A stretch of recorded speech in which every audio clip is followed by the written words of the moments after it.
Good morning to all of you. Last 2 video lectures में हमने leaf spring से related जितने भी इक्वेशंस यूज़ होते हैं उनके बेंडिंग स्ट्रेस के, डिफ्लेक्शन के, है ना, और उसमें क्या मॉडिफिकेशन करके हम स्ट्रेस को इक्वलाइज करते हुए जो हमने उसका निपिंग प्रोसेस देखा था, है ना, उसके सारे इक्वेशंस हमने डिराइव किया था। आज उन्हीं इक्वेशंस को यूज़ करके हम कुछ न्यूमेरिकल सॉल्व करेंगे और लीफ स्प्रिंग को डिज़ाइन करेंगे। बेसिक जो हमको इक्वेशंस हमने देखा था, पहले तो हमने देखा था कि जो इक्वेशंस लीफ स्प्रिंग में गायोटेड लीव्स और फुल लेंथ लीव्स में आते हैं, जो स्ट्रेस के इक्वेशंस वो डिफरेंट थे, है ना। वो बेसिकली वो इक्वेशंस हमको यूज़ नहीं करना पड़ेगा न्यूमेरिकल्स में, क्योंकि वो तब का केस है जब आपके स्ट्रेस इक्वलाइज नहीं होते हैं और आप लीफ स्प्रिंग में किसी भी प्रकार का कोई प्री स्ट्रेसिंग प्रोसेस नहीं करते हैं, है ना। लेकिन वहाँ से हमको जो डिफ्लेक्शन का जो इक्वेशन है ना, उसकी हमको ज़रूरत पड़ेगी, है ना, जो कि आपका डिफ्लेक्शन का इक्वेशन मैं यहाँ लिख लेता हूँ। दैट इज ये आपकी डेटा बुक में दिया हुआ है, 12PL³ upon EBT³ 3NF + 2NG। तो एक आपको इस इक्वेशन की जरूरत पड़ेगी, दैट इज डिफ्लेक्शन, क्योंकि हम जानते हैं कि पूरे असेंबली होने के बाद लीफ स्प्रिंग में कॉमन डिफ्लेक्शन आता है सारे लीव्स में, इसलिए जो फाइनल जो डिफ्लेक्शन का इक्वेशन है हम यहीं से यूज़ करेंगे। इसके बाद हमने निपिंग प्रोसेस किया था, है ना। निपिंग प्रोसेस में हमने कैलकुलेट किया था कि निप का अमाउंट, है ना, जो अलग अलग कर्वेचर में हम लीव्स को बेंड करते हैं, तो फिर दो लीव्स के बीच में जो गैप आता है वो एक एग्जैक्ट अमाउंट का गैप रहता है, जिसका हम इक्वेशन हमने डिराइव किया था, 2PL³ अपॉन ENBT³।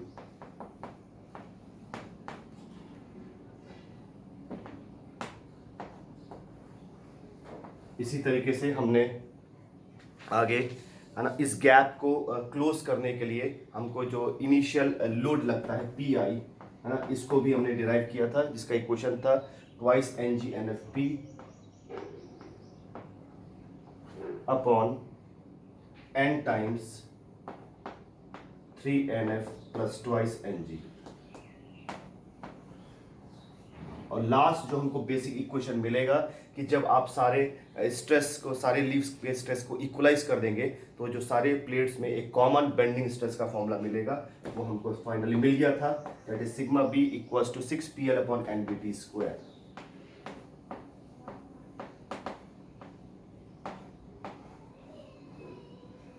अब इन्हीं फॉर्मूलेस को यूज करके हम अपना लीफ स्प्रिंग का डिजाइन आप यूज कर सकते हैं। बेसिकली इन्हीं फॉर्मूलेस की जरूरत पड़ेगी, डिफ्लेक्शन की, इनिशियल निप्सी की, इनिशियल लोड PI की, और फाइनल जो बेंडिंग स्ट्रेस में लगने वाला है उसकी आपको यूज करना पड़ेगा। इस तरीके से आपको पेज नंबर 61 में नोट्स में दिखेगा आपको पहला example 10.24। A leaf spring consist of 3 full length and 15 guided length leaves.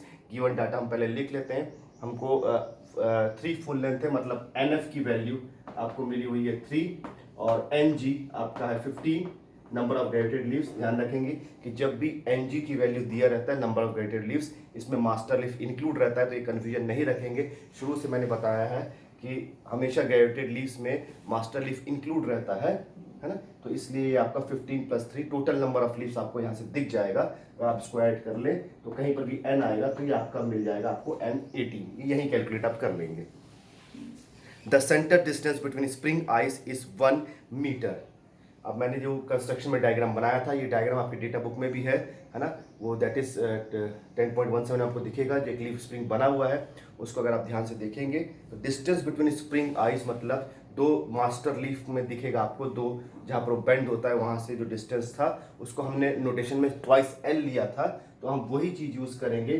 तो अब लिखेंगे हम 2L = 1 मीटर है ये, तो इसलिए हम इसको मिलीमीटर में चेंज करेंगे, दैट इज 1000 मिलीमीटर। तो यहाँ से आपको साफ तौर पे दिख जाता है कि 2L की वैल्यू है 1000 mm, तो यहाँ से आपको जो L मिलेगा ये 1000/2, दैट इज ये मिलेगा आपको 500 मिलीमीटर। आगे दिया है the maximum force on the spring is 75 kilonewton. अब इसको देखेंगे, इसको भी हमने बताया था कि एक्सल में जो बेसिकली जो लीफ स्प्रिंग एक्सल के साथ बंधा रहेगा, एक्सल में जो फोर्स आएगा नीचे से, है ना, वो हमने नोटेशन में ट्वाइस पी लिया था, तो ये वो मैक्सिमम फोर्स है। और इस ट्वाइस पी को रिजॉल्व करते हैं तो दोनों स्प्रिंग आई के एंड्स में आपको ये पी फोर्स मिलता है जो इन इक्वेशंस में आपको दिख रहा है। तो ये जो आपको फोर्स जनरली क्वेश्चन में दिया रहेगा ये भी आपका ट्वाइस पी के टर्म्स में दिया रहेगा।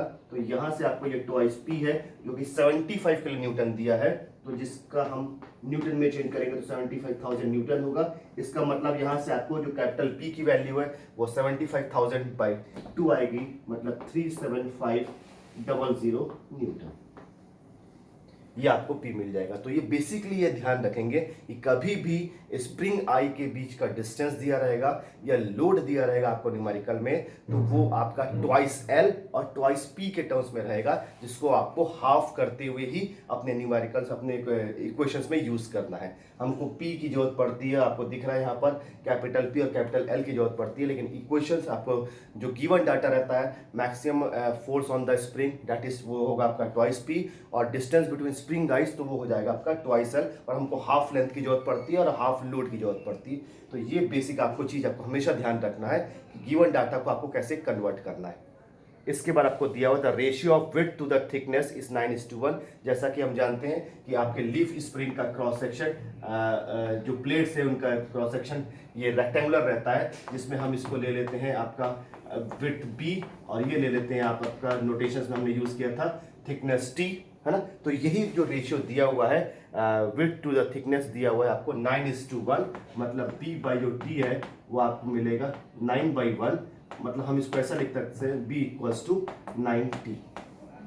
तो ये आपको एक डाटा गिवन है दोनों के बीच में relation. Take E equals to modulus of elasticity की वैल्यू। बेसिकली जितने भी लीफ स्प्रिंग्स बनते हैं वो स्टील के बनते हैं, और स्टील का हम देखें कि बहुत जगह यूज होता है ना, जिसमें मॉडुलस ऑफ इलास्टिसिटी E की वैल्यू 2,07,000 ली गई है।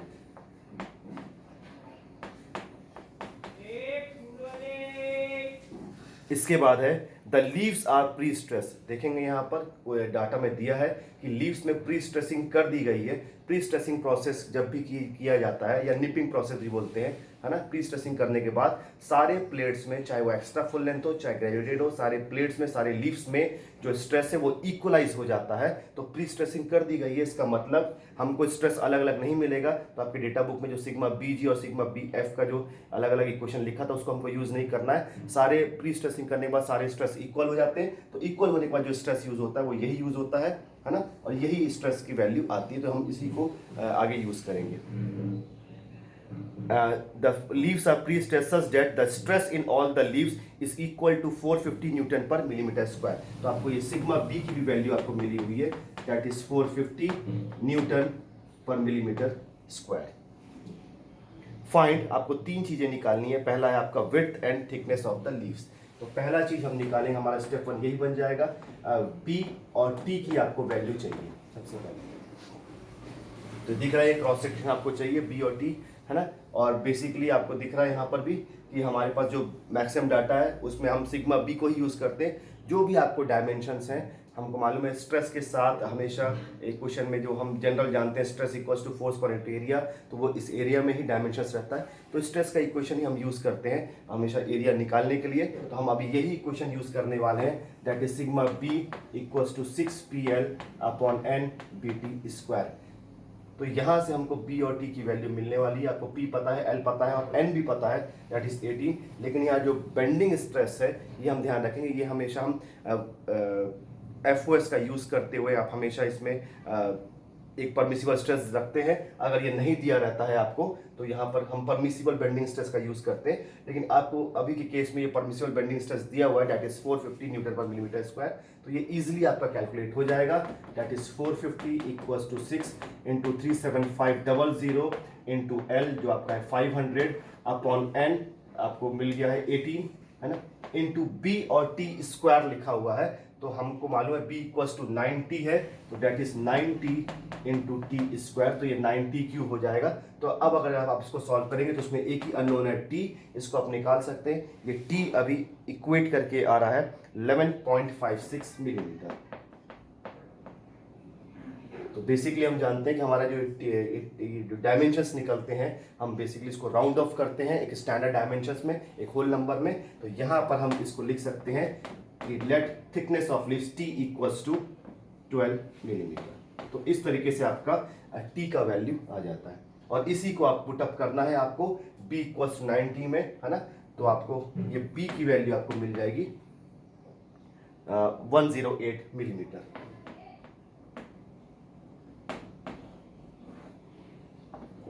सेकेंड पॉइंट जो आपको निकालने बोला गया दैट इज इनिशियल निप, है ना, कि दो लीव्स के बीच में कितना गैप रहेगा, तो हम निप बोलते हैं। ये सी का वैल्यू आपको यूज करना है।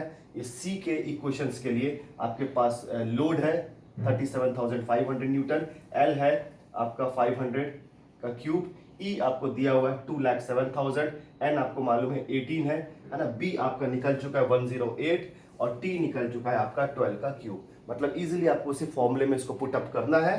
तो आपको इनिशियल निप सी का जो अमाउंट आएगा ये आएगा 13.48 मिलीमीटर। बस ध्यान रखेंगे कि ये जो आया है वैल्यू यही आपका आंसर बनेगा। इसको आपको बिल्कुल भी राउंड ऑफ नहीं करना है कि आप इसको 14 या 15 ले लें, क्योंकि ये एग्जैक्ट अमाउंट का गैप रहता है जो दो लीव्स के बीच में आपको मेंटेन करते हुए चलना है, तभी आपका जो स्ट्रेस है वो सारे प्लेट्स में इक्वलाइज होगा। तो ये कोई डायमेंशन नहीं होता है, किसी लीव का डायमेंशन नहीं है, ये दो लीव के बीच का गैप है, इसलिए आप किसी भी तरीके से इसको राउंड ऑफ नहीं करेंगे। जितनी एग्जैक्ट वैल्यू इसकी आएगी आपका यही आंसर बन जाएगा। थर्ड पॉइंट में आपको निकालने बोला the initial pre load required to close the gap C. ये आपका पीआई का इक्वेशन है, इसी को आपको यूज करना है। इसमें आपको एनजी मालूम है जो है 15, एनएफ है आपका पास 3, पी आपका है 37,500, है ना। उसके बाद एन फिर से आपका आ जाता है 18 और एनएफ एनजी, इसी पे पूरा डिपेंड करता है पीआई लोड। तो इसको अगर आप फॉर्मूले में डालेंगे तो ये इजीली कैलकुलेट हो जाएगा। न्यूटन में ये लोड है, जिस लोड के साथ आप इस स्प्रिंग को जब हम टाइट करेंगे, इसकी असेंबली करेंगे, तो सारे प्लेट्स को जब हम जोड़ेंगे आपस में स्ट्रैप्स के साथ में, तो वो इनिशियल प्री लोड कहलाता है पीआई। इसका वैल्यू आ रहा है 4807.69।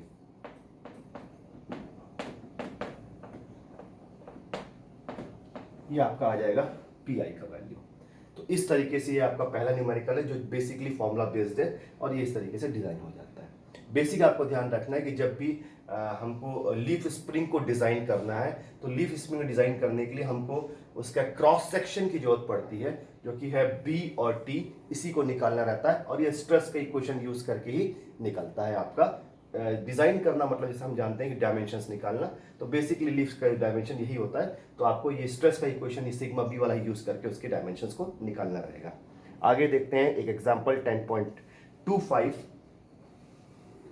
पहले देख लेते हैं इसमें क्या डाटा गिवन है।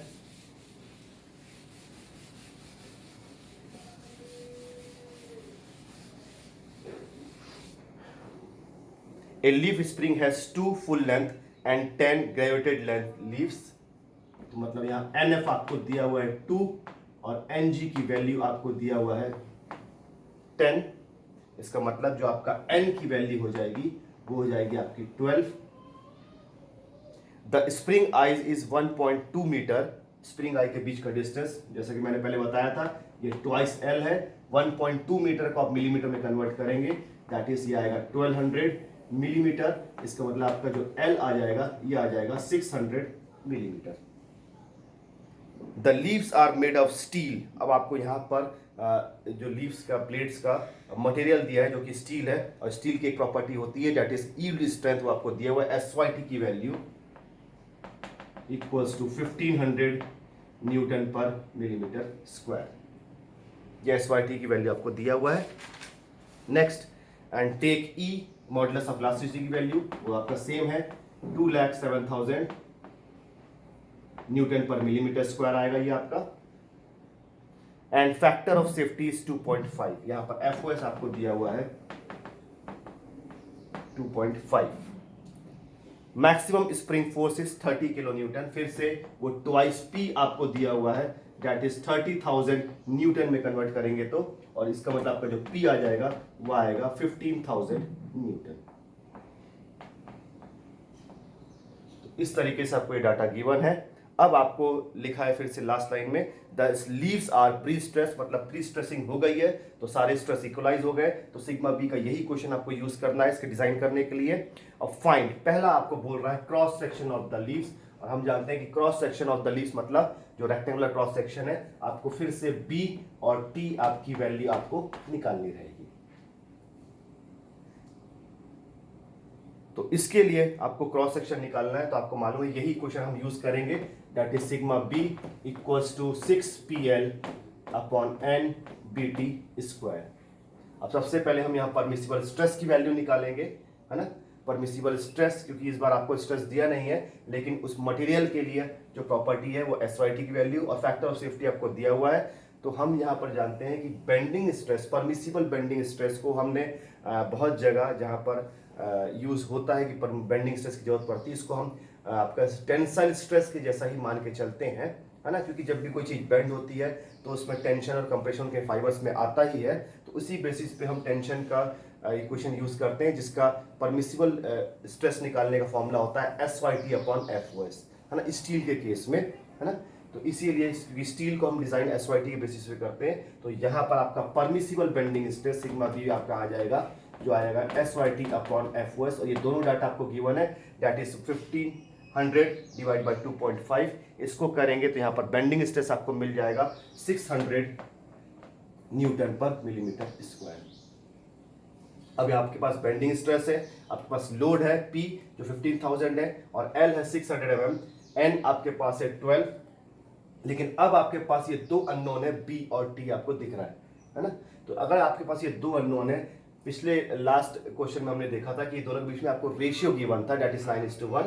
यहाँ पर ऐसा कोई रेशियो भी गिवन नहीं है, तो हमको इसको थोड़ा सा ट्रायल एंड एरर मेथड से आपको इसको सॉल्व करना पड़ेगा।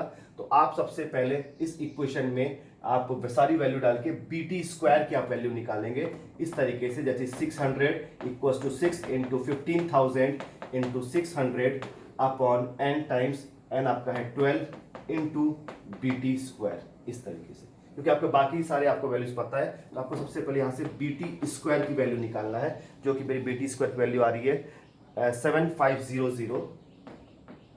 अब इसका यूनिट ध्यान रखेंगे, ये दोनों डायमेंशन है, बस ये मिलीमीटर में और ये स्क्वायर है, तो ये मिलीमीटर स्क्वायर हो जाएगा, मतलब ये जो आपका आएगा ये मिलीमीटर क्यूब में आएगा। तो आपको एक बी टी स्क्वायर की वैल्यू मिल जाती है, दैट इज 7500 मिलीमीटर क्यूब। अब आपको यहाँ पर जाना है 10.17 में, आपको दिखेगा वही पेज, है ना। मैं भी आपको निकाल लेता हूँ, यहाँ पर 10.17 को आपको देखना पड़ेगा, है ना, क्योंकि आपके पास बी और टी की वैल्यू नहीं है, कोई रेशियो नहीं है, तो यहाँ से हमको स्टैंडर्ड कोई एक डायमेंशन को चुनना पड़ेगा। जो स्टैंडर्ड विड्थ होते हैं प्लेट्स के और स्टैंडर्ड थिकनेस, इनके कुछ स्टैंडर्ड वैल्यूज आपके डेटा बुक में दिए हुए हैं, आपको इसी को फॉलो करते हुए चलना है। तो 10.17 में आपको दिखेंगे, तो आपको दिखेगा नॉमिनल थिकनेस ऑफ लीव्स आपको लिखा हुआ है वहाँ पर, है ना, कि स्टैंडर्ड कौन कौन से थिकनेस आते हैं, ये लिखा है 3.2 से लेकर 4.5, 5, 6, 6.57 करके 16 तक गया है। और वैसे ही उसके जस्ट बाद आपको दिया हुआ है nominal width of the leaves, that is B की स्टैंडर्ड वैल्यू आपको दी हुई है यहाँ पर। तो यहाँ पर आपको ये दोनों वैल्यू दिया हुआ है आपको, तो इसी में से आपको कुछ एक डाटा को एज्यूम करना है। तो बेसिकली यहाँ पर हम विड्थ को एज्यूम कर लेते हैं, तो यहाँ पर लिखना पड़ेगा कि let assuming standard width from page 10.17 S B को मैंने ले लिया यहाँ पर 60 mm। ये इसमें कोई फिक्स रूल नहीं है कि आपको ये 60 ही लेना है ना। यहाँ पर आप 70 ले सकते हैं, आप 65 ले सकते हैं, आप 75 ले सकते हैं, आप 80 ले सकते हैं, क्योंकि डिजाइनिंग में आप कोई भी स्टैंडर्ड विड्थ ले सकते हैं, क्योंकि हमको इसको चूज करने के लिए कोई स्टैंडर्ड आपको कोई डाटा आपको क्वेश्चन में गिवन नहीं है कि आपका इसी रेंज बनाना चाहिए, इसलिए आप ये स्टैंडर्ड कोई भी आप एक विड्थ चुन सकते हैं। तो जैसे मैंने इसका 60 mm ले लिया है, इसका कोई रूल नहीं है कि आप इसको 70, 85 कुछ भी ले सकते हैं, जो भी एक, लेकिन स्टैंडर्ड आपको बुक से ही लेना है। तो जैसे मैंने इसको बी को रख लिया 60 mm, तो अब यहाँ पर हम 60 रख के सॉल्व करेंगे, तो ये आपको टी की वैल्यू ये निकाल के दे देगा। अब ये टी की वैल्यू आ रही है, कैलकुलेट करने से आ रही है 11.18। तो ध्यान रखेंगे, इस b को अगर मैं ये ऊपर वाले इक्वेशन में डालूंगा तो t की वैल्यू आ रही है 11.18, लेकिन हमने जो विड्थ है वो स्टैंडर्ड चुना है डेटा बुक से, तो हमारा जो थिकनेस है ये भी स्टैंडर्ड होना चाहिए। तो इसके नेक्स्ट हायर वैल्यू को हम देखेंगे यहाँ पर, तो आपको ये दिख जाएगा कि अगर ये आपका 11.18 आ रहा है तो नेक्स्ट आपको हायर वैल्यू मिल जाएगा 12 mm। तो ये टी की वैल्यू आपको मिल जाएगी 12।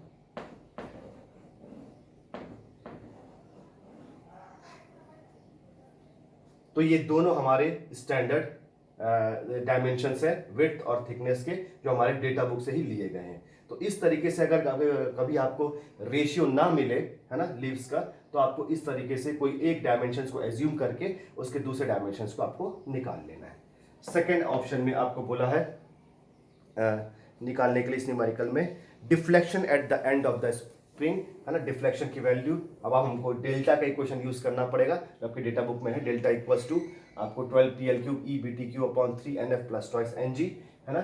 तो यहाँ पर आपको फिर से P की वैल्यू 15,000, L है आपका 600 का क्यूब, E है 2,07,000, B अब की बार आपको मिल गया 60 और T आपको मिल गया 12 का क्यूब, NF आपको मालूम है 2 और NG है आपके पास 10।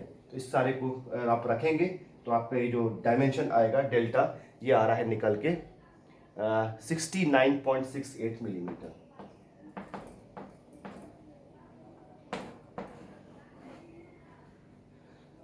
तो इस तरीके से आपको डिज़ाइन करना है। जब आपके पास डाटा मिनिमम रहते हैं तो स्टैंडर्ड वैल्यूज चुन के हम उसके डिज़ाइन करेंगे और ये डिफ्लेक्शन तरीके से निकल जाएगा। एक लास्ट प्रॉब्लम हम देखेंगे, है ना, ये आपके भंडारी के टेक्स्ट बुक में नहीं दिया है ना, ये सुंदराज मूर्ति की आपके ऑथर की बुक आती है ना, उस बुक से मैंने इसके इन न्यूमेरिकल को लिया है, जिसमें कंप्लीट डिज़ाइन प्रोसेस करना पड़ेगा आपको और इसमें बहुत ही मिनिमम डाटा गिवन है ना। तो इसको आप ध्यान रखेंगे, ये थोड़ा इंपॉर्टेंट क्वेश्चन है, इसको आप बिल्कुल करके ही जाएंगे। अब इसके डाटा को आप देखेंगे, a leaf spring 1500 mm long, है ना, यहाँ पर फिर से आपको जो लेंथ दिया है 1500 mm, मतलब ये ट्वाइस L है, ये आ जाएगा आपका 1500 mm, मतलब ये मीटर में चेंज करते 1.5 मीटर आता, तो ये इसका आपको L की वैल्यू फिर से मिल जाएगी 750 मिलीमीटर, ये आपको L मिल गया है।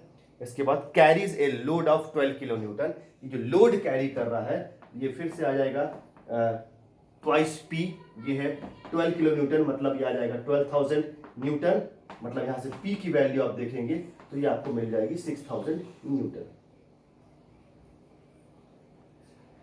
The spring is to have 10 leaves, पूरे स्प्रिंग में 10 लीव्स रहेंगे, मतलब यहां पर आपको N की वैल्यू दे दिया है 10, ध्यान रखेंगे, है ना, इस वर्डिस को थोड़ा ध्यान रखेंगे। The spring is to have 10 leaves, 2 being full length leaves, उस 10 में से 2 ठो आपके फुल लेंथ लीव्स रहेंगे, मतलब ये NF की वैल्यू आपकी 2 आ गई है। इसका मतलब अब आप इजीली कैलकुलेट कर सकते हैं NG की वैल्यू, है ना, क्योंकि NF plus NG equals to N होता है, तो NG की वैल्यू निकालना है तो N माइनस NF कर देंगे आप, तो यहाँ पर NG की वैल्यू आपकी आ जाएगी 8।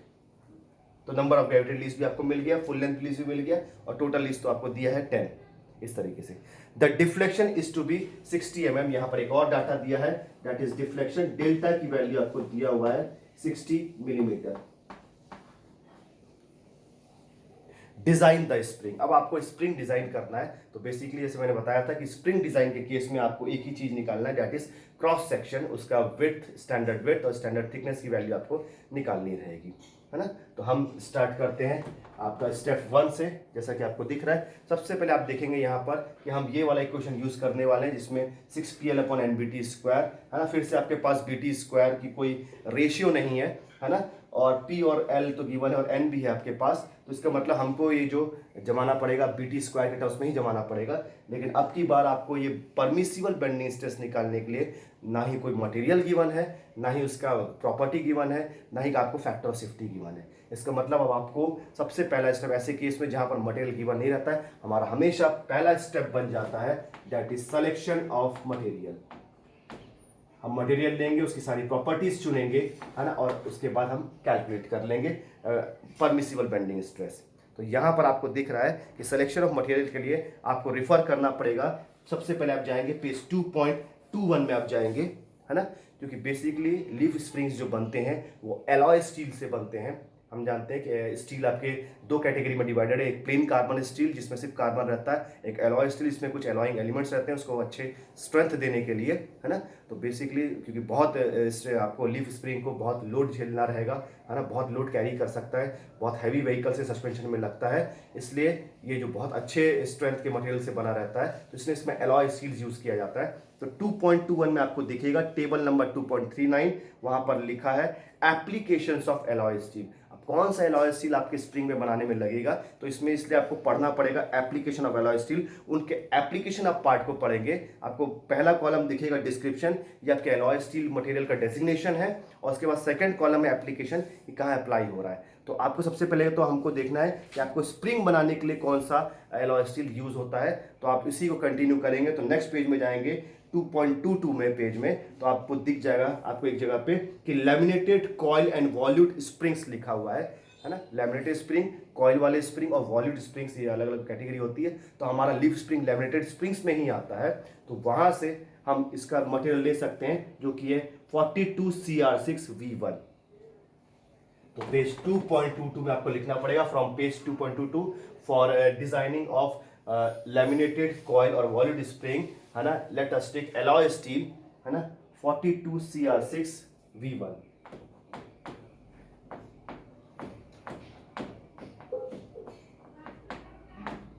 मतलब इस स्टील में, है ना, 0.42% कार्बन है, और साथ ही साथ इसमें दो एलॉइंग एलिमेंट है, दैट इज क्रोमियम और वैनेडियम इसमें मिला हुआ है। ये इस टाइप का डेजिग्नेशन होता है।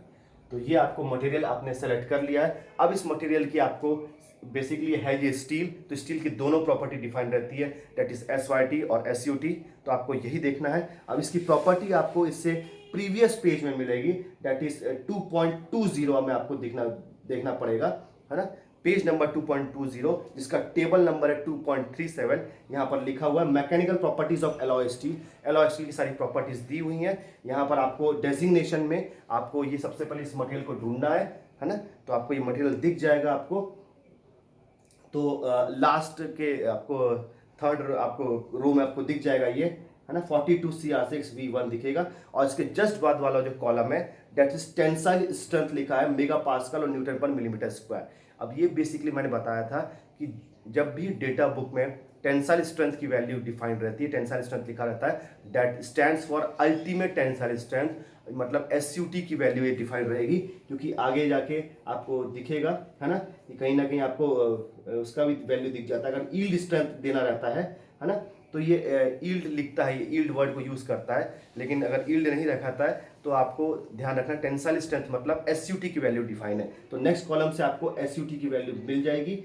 लेकिन आप देख रहे हैं कि यहाँ पर ये जो 42CR6V1 जो हमने एलॉय स्टील लिया है, इसके जो टेंसाइल स्ट्रेंथ है मतलब SUT की वैल्यू है, ये वैरी कर रही है। इसको भी 3 कैटेगरी में डिवाइड किया गया है, और जिसमें पहला है आपका 880 टू 1030, फिर 980 टू 1180 और एक 1080 to 1280 Newton per millimetre square में। ये 3 कैटेगरी में ये स्टील बनता है, 3 अलग अलग फॉर्मेशन से बनता है, अलग अलग स्ट्रेंथ के हिसाब से डिवाइड होता है ये, है ना। तो बेसिकली हम देख रहे हैं कि जो हमारा SUT का वैल्यू है 880 से लेकर 1280 के बीच में वैरी कर रहा है। तो यहां से हम उसको मेंशन कर लेंगे, है ना। SUT equals to minimum value उसकी है 880, है ना, टू लेकर 1280 न्यूटन पर मिलीमीटर स्क्वायर, इसके बीच में वैरी कर रहा है। और जब ऐसा हमको एक कोई रेंज मिलता है तो आप हमेशा इसमें हम इसका एवरेज निकाल लेते हैं, that is 880 plus 1280 divide by आप 2 करेंगे, तो ये SUT की वैल्यू आ जाएगी 1080 न्यूटन पर मिलीमीटर स्क्वायर।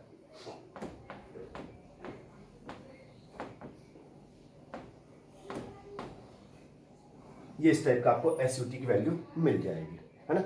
लेकिन परमिसिबल बेंडिंग स्ट्रेस हमको जब भी चाहिए रहता है, इससे पहले केस में हमने देखा था sigma B equals to SYT upon FOS होता है ना। लेकिन हमको अभी मिला है सिर्फ SUT का वैल्यू, मतलब हमको इसको SUT को SYT में यील्ड स्ट्रेंथ में कन्वर्ट करना पड़ेगा। और इसके लिए हम स्प्रिंग का वही वैल्यू यूज करेंगे जब हमने हेलिकल स्प्रिंग को डिजाइन करने के लिए, याद होगा अगर आपको, कि टाउ ए को निकालने के लिए, परमिसिबल स्ट्रेस को निकालने के लिए हमने यूज करते थे हम 0.3 या फिर 0.5 टाइम्स SUT। और ये 0.3 या 0.5 की वैल्यू जो आई थी, ये कुछ कैलकुलेशंस करके, कोई assumption करके आई थी। 2 assumptions हमने किया था, that is SYT equals to 0.75 SUT और SSY इक्वल्स टू 0.577 SUT। आपको ये ध्यान होगा, है ना। ये सॉरी SYT है ना। इस तरीके से हमने दो एजम्पशंस लिया था, तो हम इसी एजम्पशन को यूज करेंगे जो SYT और SUT के बीच में रिलेशन बनाता है, दैट इज 0.75। तो यहां पर हमको लिखना पड़ेगा कि assuming SYT equals to 0.75 SUT, ये ध्यान रखेंगे। तो अगर आप इस रिलेशन को आप यूज करेंगे तो यहाँ 1080 की वैल्यू डालेंगे तो आपको फाइनल SYT की वैल्यू मिल जाएगी 810 न्यूटन पर मिलीमीटर स्क्वायर। मतलब आपको यील्ड स्ट्रेंथ मिल गया है आपके मटेरियल का, that is 810 Newton per millimetre square. अब हम जाएंगे सेकेंड स्टेप में, है ना। यहां पर हम परमिसिबल बेंडिंग स्ट्रेस निकाल लेंगे, तो आपको ये सिग्मा बी की वैल्यू मिलेगी अलाउएबल बेंडिंग स्ट्रेस की, है ना। इसके लिए आपको यूज करना है जो आपका इक्वेशन है, that is SYT upon FOS, लेकिन FOS आपको गिवन नहीं है तो इसको एज्यूम करना है। तो यहाँ आपको नोट्स में दिखा है ना। The FOS can be 2 to 2.5 for automobile suspension. Leaf spring basically automobile suspension में ही यूज होता है, तो इसलिए फैक्टर ऑफ सेफ्टी हम थोड़ा ज़्यादा ही रख के चलते हैं, है ना। दैट इज 2 से लेकर 2.5 के बीच में वैरी होता है, तो उसको आप मेंशन कर लेंगे। और वहां पर हम मैक्सिमम ही ले लेते हैं क्योंकि हमको डिजाइन अच्छा करना है। तो लेट FOS इक्वल्स टू 2.5। अब अगर आप ये 2.5 रखेंगे तो आपको सिग्मा बी मतलब 810 डिवाइड बाई आपको आ जाएगा 2.5। इसको आप सॉल्व करेंगे तो ये बेंडिंग स्ट्रेस की वैल्यू, परमिसिबल बेंडिंग स्ट्रेस की वैल्यू आपकी आ रही है 324 न्यूटन पर मिलीमीटर स्क्वायर। तो इस तरीके से आपको बेंडिंग स्ट्रेस की वैल्यू मिल जाएगी। अब फाइनल आपको स्टेज में, फाइनल स्टेप में आपको विड्थ और थिकनेस ऑफ लीव्स मिल जाएगा, दैट इज बी और टी की वैल्यू मिल जाएगी, है ना। तो हम जाएंगे थर्ड में, है ना, जिसमें आपको मिल जाएगा B and T, cross section of the leaves मिल जाएगा। अब हम वही इक्वेशन यूज करना है, that is sigma B equals to 6 PL upon N BT square. यहाँ सबसे पहले हम BT स्क्वायर की वैल्यू निकालेंगे। हमारे पास अब लोड है जो कि 6000, L है 750, N है आपके पास 10, B और T आपके पास नहीं है, लेकिन सिग्मा भी आपको मिल गया 324। इसको यूज करेंगे तो ये BT स्क्वायर की वैल्यू हमारी आ रही है 8333.33 मिलीमीटर क्यूब। इस टाइप से आपको BT स्क्वायर की वैल्यू दिखेगी, है ना, जो ये आ रही है। अब इसके बाद हमने देखा था कि हमने नेक्स्ट इससे पहले वाले न्यूमेरिकल्स में कि जैसे आपको BT स्क्वायर मिल जाता है तो हम स्टैंडर्ड B की एक वैल्यू एज्यूम करते हैं और उसको सॉल्व करते हुए फिर T निकलता है, उसको हम उसके बाद उसको भी राउंड ऑफ करके स्टैंडर्ड ले लेते हैं। लेकिन यहाँ पर ये प्रोसेस नहीं करेंगे, उसका सिर्फ एकमात्र रीजन ये है कि आपको एक एडिशनल डाटा भी गिवन है, that is deflection of the spring. आपको ये भी ध्यान रखना है कि जब ये डिजाइन हो जाएगा तो जो डिफ्लेक्शन होगा ये इससे ज्यादा नहीं होना चाहिए। मैक्सिमम डिफ्लेक्शन की वैल्यू दी हुई है, दैट इज डेल्टा की वैल्यू आपको दिया हुआ है। अगर ये डेटा गिवन नहीं रहता तो हम इसको प्रीवियस इक्वेशन जैसा ही सॉल्व करते, जिसमें हम एक स्टैंडर्ड विड्थ लेते, है ना, आपके डेटा बुक से 10.17 से, और उसको लेके हम सॉल्व करते टी के लिए, और टी को फिर स्टैंडर्ड हम बना देते राउंड ऑफ करके, तो हमारा बी और टी इजिली निकल जाता। लेकिन हमारे पास ये डिफ्लेक्शन का इक्वेशन है, और अगर आप डिफ्लेक्शन के इक्वेशन को गौर से देखें तो यहां पर ऑब्जर्व करेंगे कि 12PL3 आपको P और L पता है, E आपको जरूरत पड़ेगी, और E हम लेके चलते हैं। आपको ध्यान है यहां पर आपको एज्यूम करना पड़ेगा E, जो हमने पिछले दो क्वेश्चंस में एज्यूम किया था। ये स्टील के लिए होता है, चाहे वो एलॉय स्टील हो चाहे प्लेन कार्बन स्टील हो, कि 2,07,000 है ना, न्यूटन पर मिलीमीटर स्क्वायर, है ना। और BT3 और NF और NG आपके पास है, दैट इज 2 और 8। मतलब यहां पर देखेंगे तो अगर हम ये डेल्टा को रखें 60 mm, तो हम यहां से एक और हमारे लिए डाटा निकाल सकते हैं, दैट इज BT3। तो आपको डेल्टा रखना है 60, P आपका 6000, L आपका 750, E 2,07,000, NF आपका 2 और NG आपका 8। इसको आप सॉल्व करेंगे BT3 निकालने के लिए। आपको ध्यान रखना है, पर कहीं पर आपको मेंशन कर देना है कि for steels E equals to 2,07,000। तो इसको अगर आप यूज करेंगे, है ना, ये आपके पेज 2.1 में भी दिया हुआ है for carbon and alloy steels, है ना, मैंने इसको मेंशन किया है, आप देख लेंगे पेज नंबर 2.1 में, है ना। ये E की वैल्यू डिफाइंड है कार्बन एलॉय स्टील्स के लिए, है ना, तो वहीं से ये लिया गया है, तो इसको भी आप मेंशन कर लेंगे फ्रॉम पेज 2.1, है ना।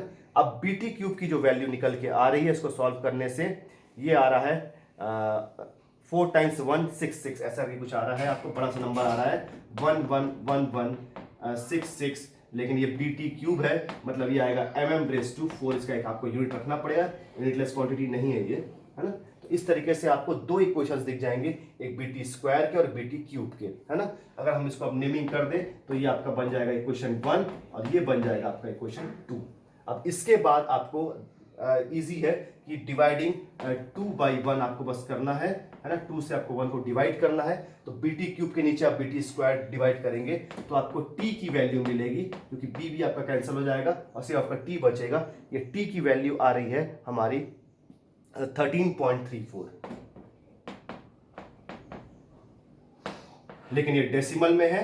अब हम इसमें स्टैंडर्ड वैल्यूज लेंगे जो आपके डेटा बुक में है, तो आपको दिख जाएगा कि स्टैंडर्ड वैल्यूज 10.17 में, इससे नेक्स्ट हायर वैल्यू वो है थिकनेस की, उसको हमको लेना है, दैट इज 14 मिलीमीटर। ये आपको स्टैंडर्ड थिकनेस मिल जाएगा।